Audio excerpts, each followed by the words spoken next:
ήρθες σε ένα ακόμα βίντεο της σειράς Rank Machine. Είμαι ο Πάνος Αντίπας και σε κάθε επεισόδιο σου παρουσιάζω τη δισκογραφία ενός από τα πολύ αγαπημένα μου συγκροτήματα της rock μουσικής, ταξινομημένη από το χειρότερο του άλμπουμ προς το καλύτερο, κατά την προσωπική μου πάντα άποψη. Αν σου αρέσουν τα βίντεο που ανεβάζω, μην ξεχάσεις να κάνεις subscribe ή εγγραφή στο κανάλι μου, να πατήσεις και το καμπανάκι ώστε κάθε φορά που ανεβάζω ένα βίντεο να σου έρχεται ειδοποίηση στο YouTube. Σε αυτό το βίντεο, σειρά έχει μία από τις πιο θρυλικές και συγκλονιστικές μπάντες της rock μουσικής που με τα τραγούδια τους μας έχουν χαρίσει απίστευτες στιγμές. Led Zeppelin. Οι Led Zeppelin συγκέρασαν σε εξαιρετικό βαθμό τη folk, τα blues, τη rock and roll και τη hard rock, και αν και έχουν σταματήσει να υπάρχουν σαν συγκρότημα από τις αρχές της δεκαετίας του 80, δηλαδή μιλάμε για πάνω από 40 χρόνια τώρα, πάντα θα θεωρούνται και θα μνημονεύονται σαν μία από τις πιο επιδραστικές, πρωτοποριακές και προφανώς καλύτερες μπάντες της rock μουσικής. Κάτι το οποίο σημαίνει ότι θα τους εξασφαλίζει μια σταθερή βάση θαυμαστών και στις επόμενες γενιές. Σταθερή σύνθεση των Led Zeppelin σε όλη τη διάρκεια της ζωής τους, Robert Plant, η φοβερή αυτή stage persona, αυτός ο gentleman, ο συγκλονιστικός αυτός τραγουδιστής και frontman του group, ο Jimmy Page στις κιθάρες, ο John Paul Jones στο μπάσο και τα πλήκτρα και ο John Bonham στα drums. Οι Led Zeppelin μετά από μια λαμπρή 12ετία διαλύθηκαν το 1980 μετά το θάνατο του John Bonham και προς τιμήν τους ποτέ τους δεν επανασυνδέθηκαν επίσημα μετά τη διάλυσή τους παρά μόνο για κάποια live κυρίως φιλανθρωπικού σκοπού, και ενώ πίσω από τα drums κάθονταν είτε ο γιος του John Bonham, ο Jason, είτε ο Phil Collins. Όπως είπα, την παρουσίαση των άλμπουμ θα την κάνω ταξινομημένη από το λιγότερο αγαπημένο μου άλμπουμ προς το υπερβολικά αγαπημένο μου άλμπουμ, και όσοι ήθιστε δεν θα συμπεριλάβω συλλογές ή live albums παρά μόνο τα studio albums που έχουν κυκλοφορήσει οι Led Zeppelin, και αυτά είναι συνολικά 9. Πολύ μαζεμένη δισκογραφία, εξαιρετικά περιεκτική όμως, όλα τα albums είναι από πολύ καλά έως εξαιρετικά και τα περισσότερα από αυτά είναι πραγματικά διαμάντια, καθώς θεωρούνται και ακρογωνιαίοι λύθοι του rock and roll στερεώματος. Πάμε χωρίς άλλα λόγια για εισαγωγή να δούμε αυτά τα 9 albums ευθύς αμέσως, ξεκινώντας από το λιγότερο αγαπημένο μου album, τον Led Zeppelin, δηλαδή αυτό που βρίσκεται στην τελευταία, στην 9η θέση. Το Coda, που το λέει και από μόνο του, ουρά, δηλαδή στο τέλος, και που είναι και το κύκνιο άσμα των Led Zeppelin, κυκλοφόρησε στις αρχές της δεκαετίας του 80 και είναι και το πιο αδύναμο album τους, και είναι κάτι σαν μια συλλογή με rarities, το οποίο περιλαμβάνει outtakes προηγούμενων albums, κυρίως του In Through the Outdoor, που έτσι κι αλλιώς το θεωρώ από τα πιο αδύναμά τους. Το Coda κυκλοφόρησε μετά το θάνατο του John Bonham και λέγεται ότι ο σκοπός της κυκλοφορίας του ήταν για να τακτοποιηθούν κάποιες οικονομικές εκκρεμότητες μεταξύ της τότε δισκογραφικής εταιρείας των Zeppelin, της Swan Song Records, και της προηγούμενης δισκογραφικής τους, της Atlantic Records, καθώς επίσης και για να καλύψει φορολογικές εκκρεμότητες προηγούμενων εσόδων του group, αν βέβαια έχει επιτυχία το album. Αυτά όμως για μένα των φαν των Led Zeppelin είναι ψηλά γράμματα και δεν με αγγίζουν και τόσο. Αυτό που με νοιάζει και που με έχει μείνει πιο πολύ από το Coda είναι το εξαιρετικό και πολύ δυναμικό Wearing and Tearing, που είναι ένα πορείς πως έμεινε έξω από το In Through the Outdoor. Μου έχει μείνει το αρκετά συμπαθητικό Ozone Baby, επίσης outtake του προηγούμενου album.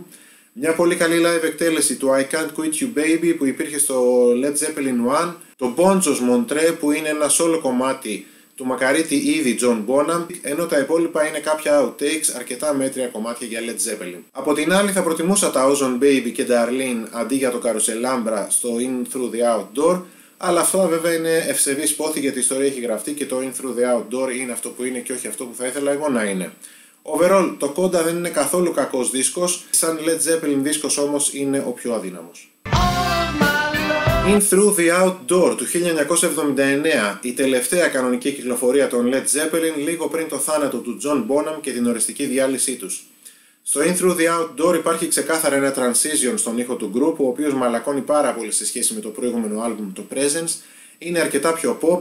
Ο Jimmy Page είναι σχεδόν απόν από το album, μιας και εκείνο τον καιρό έδινε μάχη για την απεξάρτησή του από τις σκληρές ουσίες. Ο John Bonham επίσης πάλευε και αυτός με τους δαίμονές του και το αλκοόλ, οπότε αναπόφευκτα τα περισσότερα credits του album ανήκουν στους John Paul Jones και Robert Plant. Έχουν προσθεθεί πολύ περισσότερα πλήκτρα και synthesizers, χωρίς αυτό να είναι απαραίτητα κακό και χωρίς να είναι αυτός ο λόγος που το album είναι σε χαμηλή θέση.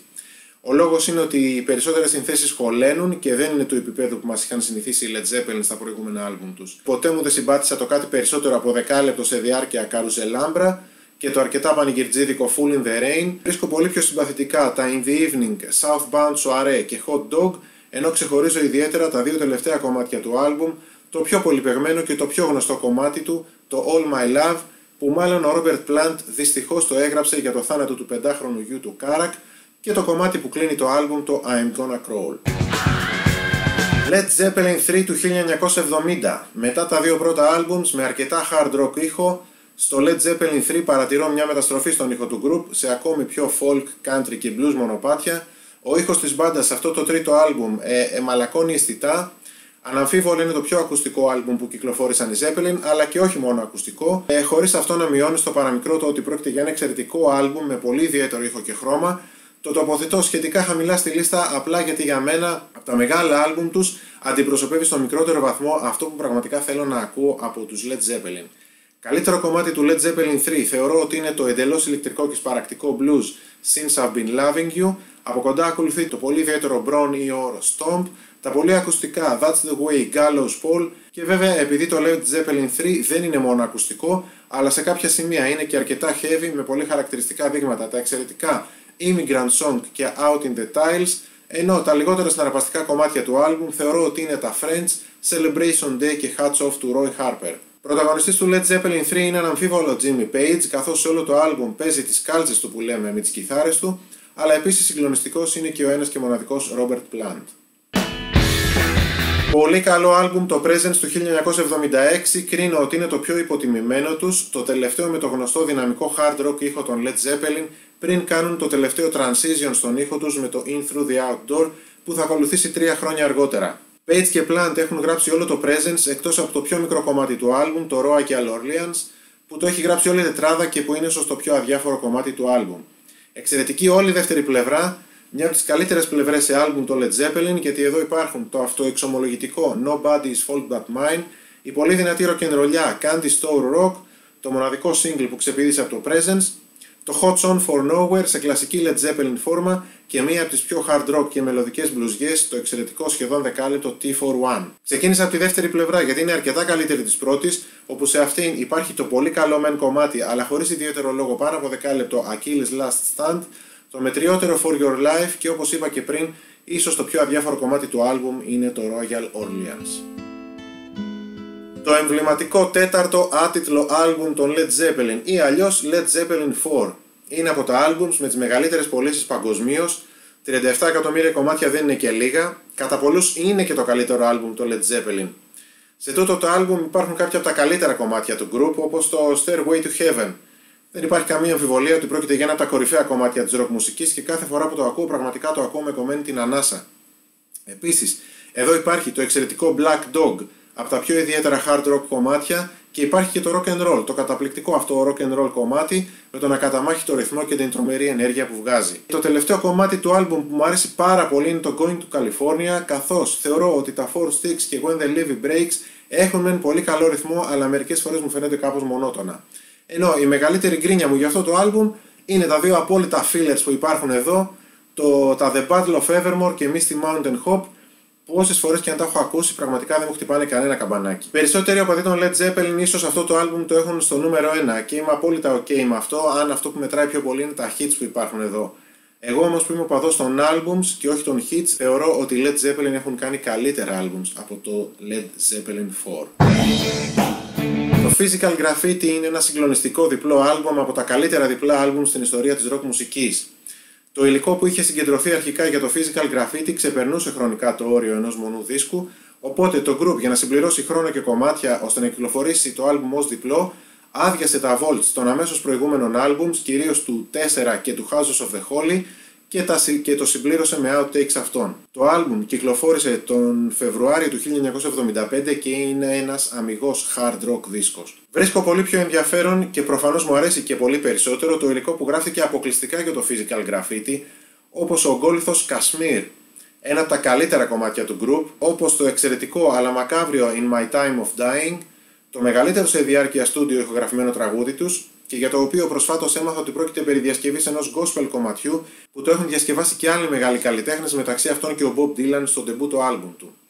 Φανταστικά κομμάτια και τα In the Light και 10 Years Gone, πολύ ωραίο το μουσικό διάλειμμα Bron Ear Or του Jimmy Page, το μόνο outtake από το τρίτο άλμπουμ, ενώ επίσης πολύ καλά κομμάτια κρίνω ότι είναι και τα One Ton Song,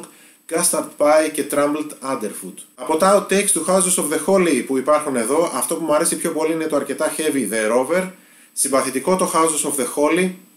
δηλαδή το τραγούδι Houses of the Holy, χωρίς να είναι όμως και κάτι το εξαιρετικό, ενώ κάπως πιο αδιάφορο μου είναι το Black Country Woman. Εκτός ίσως από το The Rover που ίσως θα μπορούσε και να χωρέσει, τα άλλα θεωρώ ότι δικαίως έμειναν έξω από το Houses of the Holy, δηλαδή το album Houses of the Holy,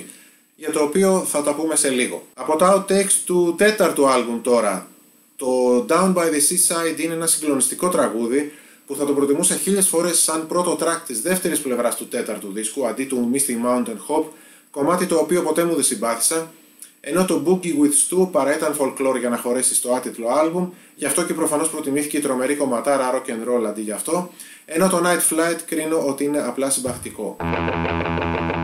Το Led Zeppelin 1 είναι το εξαιρετικό ντεμπούτο album των Led Zeppelin που κυκλοφόρησε στις αρχές του 1969. Είναι βουτυγμένο μέσα στην αμερικάνικη folk και blues μουσική που με τις κατάλληλες δόσεις hard rock και rock and roll έχουμε ως αποτέλεσμα ένα άλμπουμ τελείως έξω από τα καθιερωμένα για την εποχή εκείνη και την αρχή ενός νέου ήχου. Μην ξεχνάμε ότι οι Led Zeppelin μαζί με τους Deep Purple, τους Black Sabbath, τους Uriah Heep και κάποια άλλα groups ήταν από αυτούς που άλλαξαν τη μουσική κάνοντας την πιο σκληρή, πιο heavy εκεί προς τα τέλη της δεκαετίας του 60 με αρχές 70. Στο ντεμπούτο άλμπουμ των Led Zeppelin έχουμε όλα αυτά τα χαρακτηριστικά που καθόρισαν τον ήχο των Led Zeppelin, δηλαδή δυνατά ακόρτα, σκληρά riffs, δυναμική μουσική. Έχουμε κάμποσες διασκευές, υπάρχουν δύο εξαιρετικές τέτοιες του θρύλου των blues, του Willie Dixon, και που οι Led Zeppelin τα κάνουν πολύ heavy blues, τα You Shook Me και I Can't Quit You Baby, όπου στο You Shook Me οι Jones, Plant και Page κάνουν διαδοχικά φανταστικά solo σε Hammond, φυσαρμόνικα και κιθάρα. Άλλη μια εξαιρετική διασκευή σε ένα αμερικάνικο folk τραγούδι είναι το σπαρακτικό Baby I'm Gonna Leave You, ενώ επίσης διασκευή είναι και το Dazed and Confused κάποιου Jake Holmes που ο Jimmy Page συνήθιζε να το παίζει και με τους Yardbirds.